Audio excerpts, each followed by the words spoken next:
Em nome do Pai, do Filho e do Espírito Santo. Amém. Vinde, Espírito Santo, enchei os corações dos vossos fiéis e acendei neles o fogo do vosso amor. Enviai o vosso Espírito e tudo será criado, e renovareis a face da terra. Depois de termos falado sobre a tristeza da pessoa invejosa, começamos a falar das portas que se abrem para a felicidade, o contrário dessa tristeza.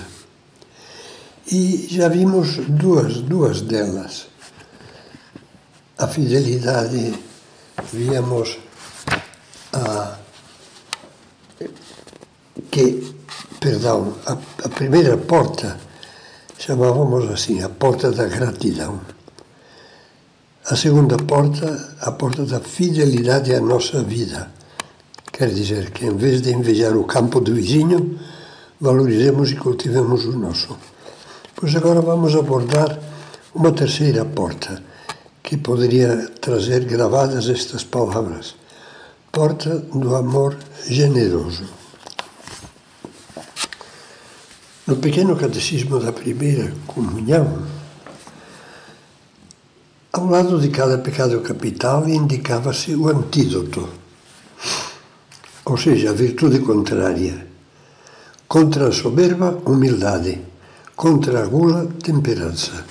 Contra a inveja, caridade. Vamos deter-nos nisso. Contra a inveja, caridade.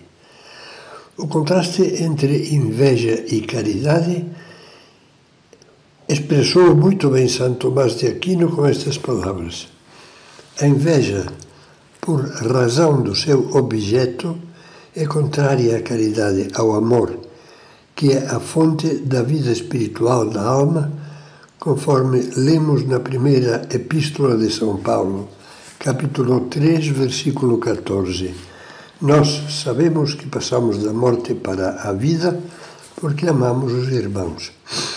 A caridade, com efeito, tal como a inveja, tem por objeto o bem do próximo, mas move-se em sentido inverso ao da inveja, diz Santo Tomás, pois a caridade alegra-se com o bem do próximo. A inveja, pelo contrário, se entristece. Essa caridade é antídoto da inveja, de que aqui nos fala o Santo Doutor, é o amor cristão, aquele que o Catecismo da Igreja Católica descreve como a virtude pela qual amamos a Deus sobre todas as coisas, por si mesmo e ao nosso próximo, como a nós, por amor de Deus. Como é evidente, quanto maior amor a Deus e ao próximo houver no nosso coração, menos espaço haverá nele para a inveja. Mas o âmbito da caridade é muito vasto, tem múltiplas manifestações, e agora não é o caso de vê-las todas. Agora, e nas próximas meditações, vamos cingir-nos a considerar alguns dos aspectos fundamentais da caridade que são mais diretamente contrários à inveja, e que, portanto, quando praticados, são a melhor cura da inveja. Os relacionados com a alegria que nos causa o bem do próximo. Reconhecer com alegria o verdadeiro amor à caridade faz com que, em vez de vermos as coisas boas dos outros como uma sombra que nos entristece, as vejamos como uma luz que nos alegra. Quando vivemos a caridade, ficamos felizes a olhar para o bem dos outros. Como é bom que tenham coisas boas, que sejam bons, que sejam queridos, que vivam bem, que estejam alegres. E, além disso, em bastantes casos, nos sentimos também intimamente agradecidos por reconhecer com alegria que essas qualidades boas dos que convivem e trabalham conosco nos fazem um grande bem, nos ajudam, nos facilitam a vida e nos trazem felicidade. Acontece que reconhecer não é fácil. Há pessoas que durante anos e anos vivem sem se dar conta dos grandes benefícios que recebem diariamente daqueles que têm mais perto.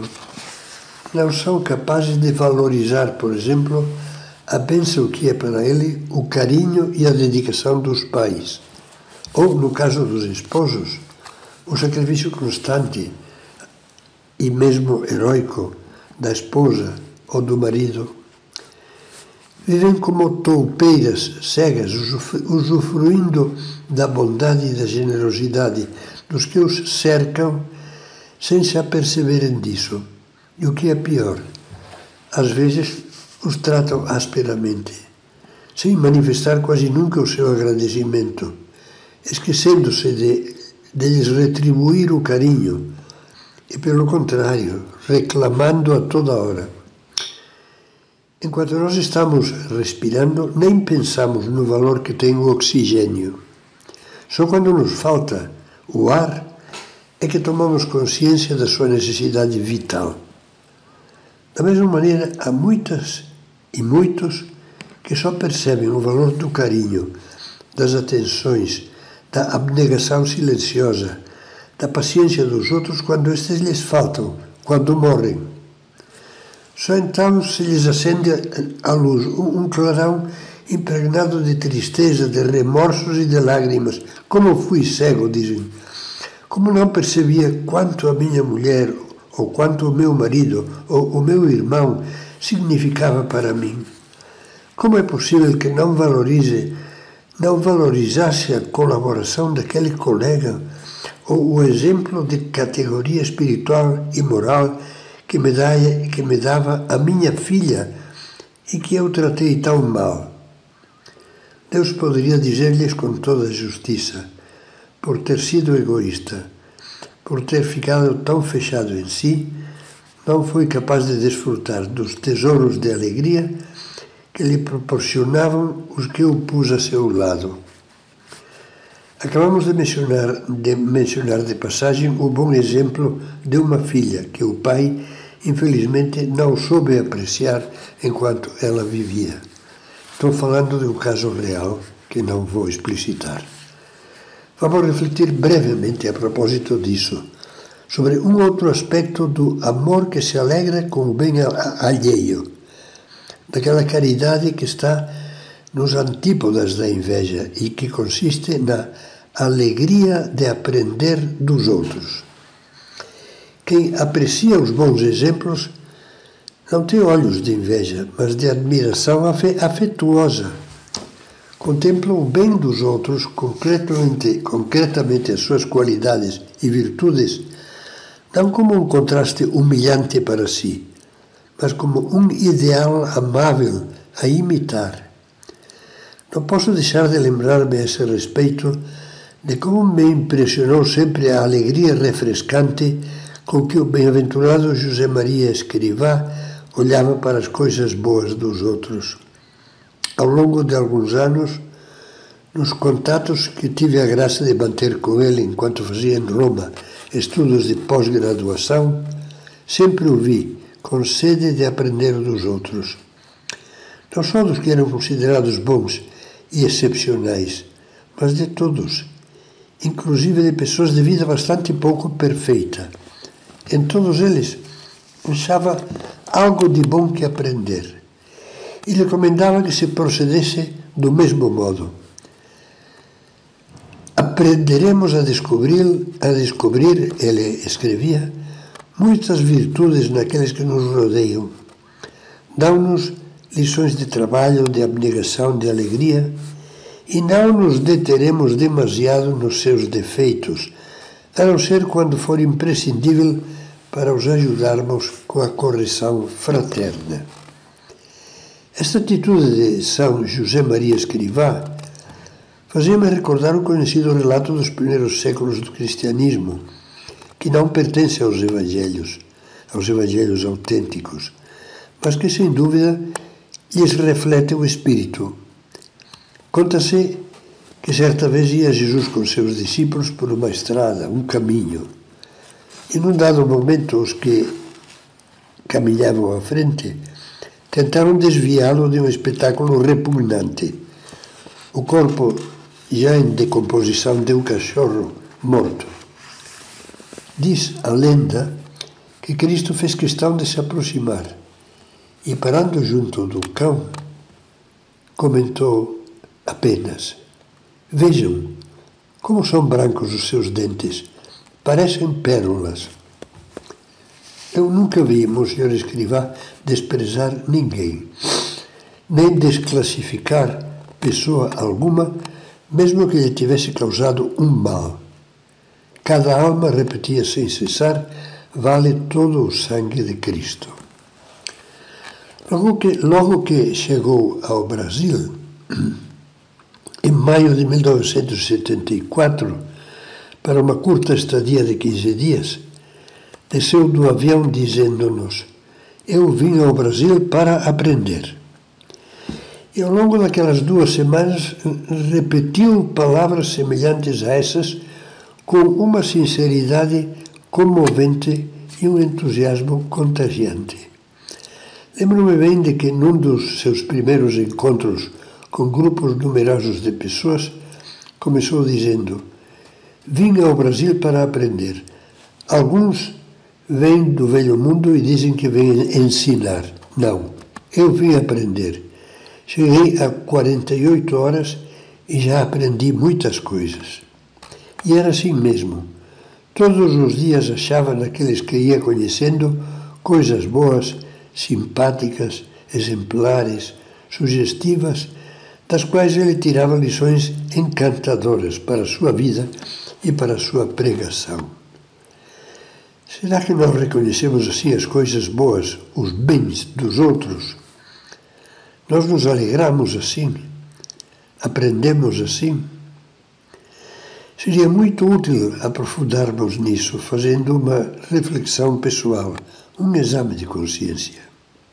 Comecemos pensando nas coisas boas daqueles que vivem e trabalham conosco, que nos saltam mais aos olhos, e perguntemos-nos quantas vezes temos pensado nelas com alegria, com admiração, com desejos de imitá-las, e quantas vezes temos agradecido a essas pessoas o bem que nos fazem com seus bons exemplos, com a sua ajuda.